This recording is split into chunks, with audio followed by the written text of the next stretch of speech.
Good evening. We begin your newscast tonight with some late breaking news as Tucson police are looking for a missing vulnerable woman. You are seeing her here.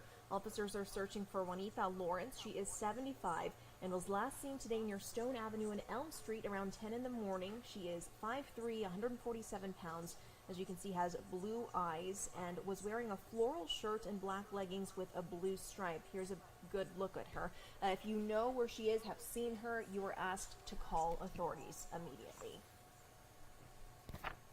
Good evening, I'm Dan Maries. And I'm Mary Coleman. Let's begin with some of your news headlines this evening. We are getting our first look at the asteroid sample brought back from space. Yeah, and University of Arizona scientists are excited about what they see so far. 13 News reporter Shelby Slaughter paid a visit to them and has the very latest on what they are finding. Right now, scientists are still working on the outside of the collector before working their way to the inside. And I was just told minutes ago that scientists here in this building at the University of Arizona already have a sample of that dust. This is history in the making. This small vial of black dust from the asteroid Bennu has already made its way back here to Arizona. And scientists at the University of Arizona have wasted no time beginning to study it. Pierre Hanacure has been part of the OSIRIS-REx mission since 2020 and tells me the findings of this small sample is already fascinating. Actually, Bennu is, as far as we can tell from the quick look sample, is one of the most carbon-rich material that we have in our collection from an asteroid. This comes after a long-awaited arrival after the sample's collection 3 years ago. Project scientist for the OSIRIS-REx project, Jason Dorkin, tells me there's still a lot of work to be done. Telling me right now scientists are still working on the outside of the collector and haven't even opened it yet to see what's inside.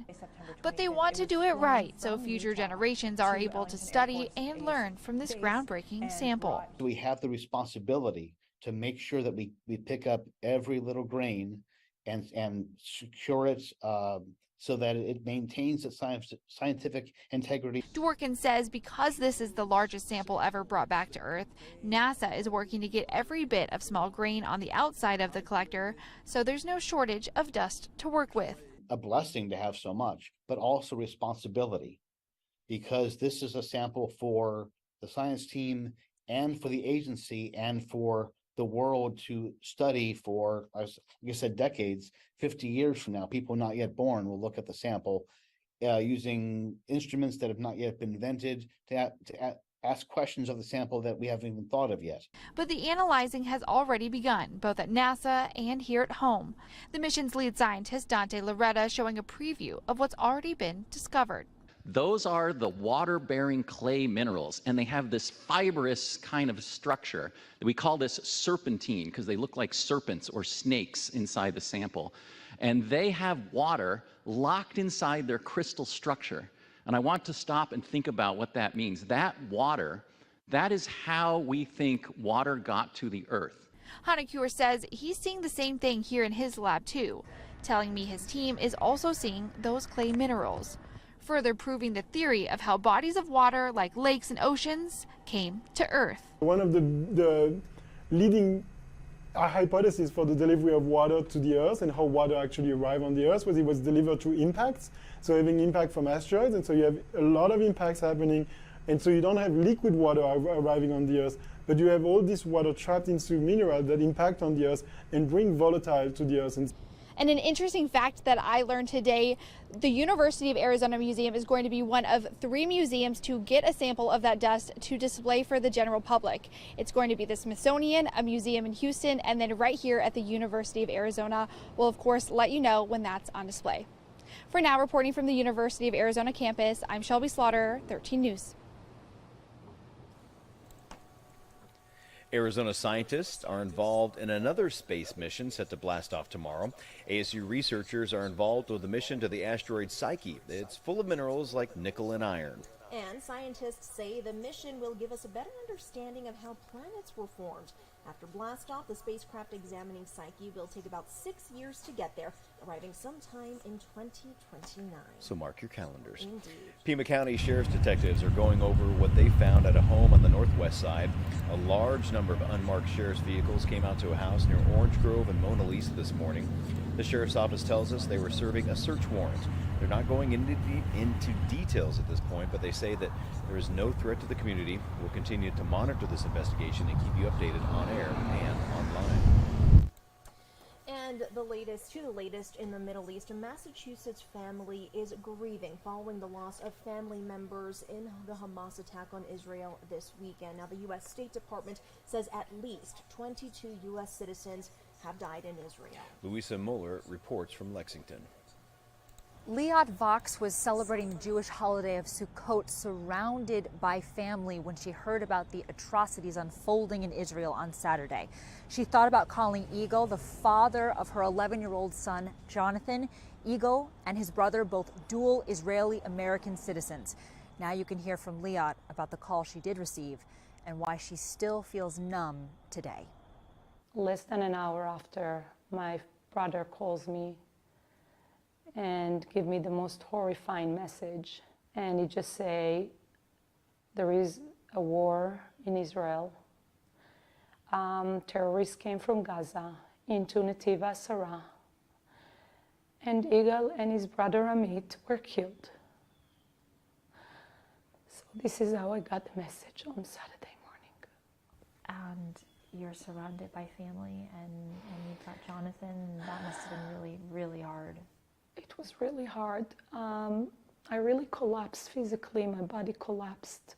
Yeah, I was lucky. My mom was here and my cousin and her husband. And they pulled me out to the deck. And Jonathan was in the room playing with the kids, luckily, so he didn't see me. But he felt something is wrong because I was crying very, very loud. Eagle and his brother were part of the security team, the patrol team in the village. We call it Moshav, the village in Israel. They were most probably notified, and I'm quite sure they got an alert, and they went out to fight them. Yeah, so this is what I've heard. Heads were taking off. Babies were taken into Gaza Strip. Grandmother with Alzheimer don't have their medicine. Were taken hostage. How can someone do something like that? My husband was murdered trying to defend my son, doesn't have a father. It's horrible. This is Holocaust, what happened.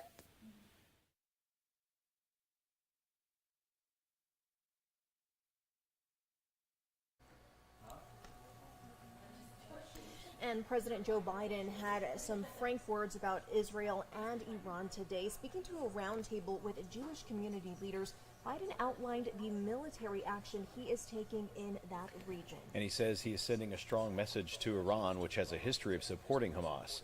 Biden also said he has spoken to Israeli Prime Minister Benjamin Netanyahu and urged him to be mindful in his military response. We've moved the U.S. carrier fleet to the Eastern Mediterranean, and we're sending more fighter jets there in that region, and made it clear to the Iranians, be careful. I've known Bibi for over 40 years, in a very frank relationship. I know him well. And the one thing that I did say, that it is really important that Israel, with all the anger, frustration, and just don't know how to explain it, that exists, is that they operate by the rules of war.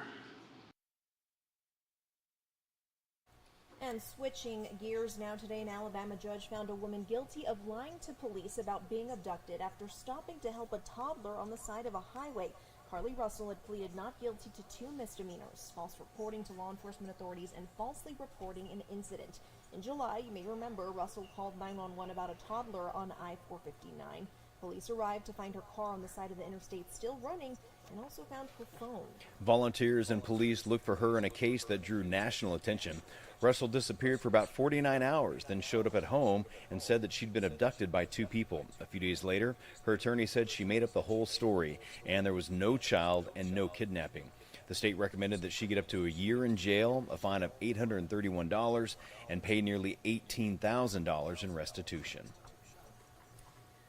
All right, and let's switch gears now for a look at our weather. Dan, we're going to bring in meteorologist Corey Kowitz. I know there's been a bit of up and down with how things have been going these days. It sure has. Yeah, up and down. Yeah, I guess that's the weather, right? I mean, just, can we escape the heat? Please. Yes. I'm done with summer last week. Okay, so I'm going to give you some good news in this broadcast and some bad news. But let's talk about winds. Is that neutral? I guess most people don't like wind. So Not a I guess fan. we'll start of the negative. Okay, so today was windy, right? Especially to the northern portion of this day. How about 53 as a gust and shallow? Top wind gust around our neck of the woods, 75. And Mary can't believe it. She dropped her phone. These wind gusts are crazy. 35 in Douglas, 29 in Tucson. It was a windy day. Well, why was it so windy here? Well, it had to do a lot with the fact that we had the upper levels that got brought down, some really strong winds today, and that actually ended up, being brought to the surface and giving us some very strong winds. And actually, what that is going to do, the winds, they're going to blow in a lot cooler temperatures they're going to bring a lot cooler temperatures over the next couple days in the high 80s, guys, high 80s. Wow. And then the heat's going to really get put back on starting this weekend. And unfortunately, temperatures can be back to the high 90s by Monday. So that is unfortunately what we have in place. We're going to have the temperatures. People can use their pools a little longer, right? That's some good news. I don't know. My water's pretty cold Still already. Cold? Yeah, but if on a hot day, it's going to be refreshing. See? There you go.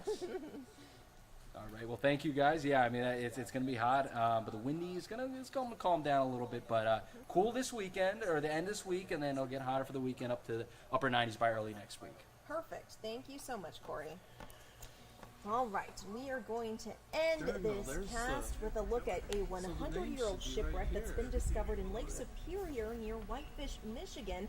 The World War I era steel bulk freighter, Huronton went down in 1923. Now, it was empty at the time and sailing in heavy fog and smoke from forest fires. It collided with the loaded freighter Cetus, which is at 416 feet long and was almost twice its size.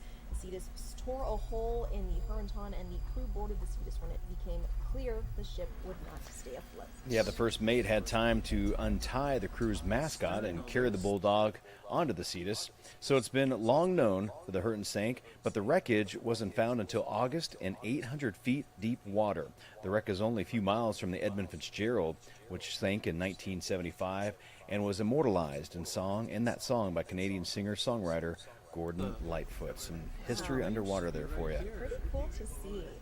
Awesome. Well, as usual, we are going to leave you now with a live look outside overlooking the Tucson metro area. As Corey mentioned, those winds, not exactly the most fun that we've seen lately, Dan. So a little extra gel in the hair. There you go. Skirt alert. I don't have to worry about that. All right, thanks for joining us. We'll see you back here at 10 o'clock on 13 News at 10.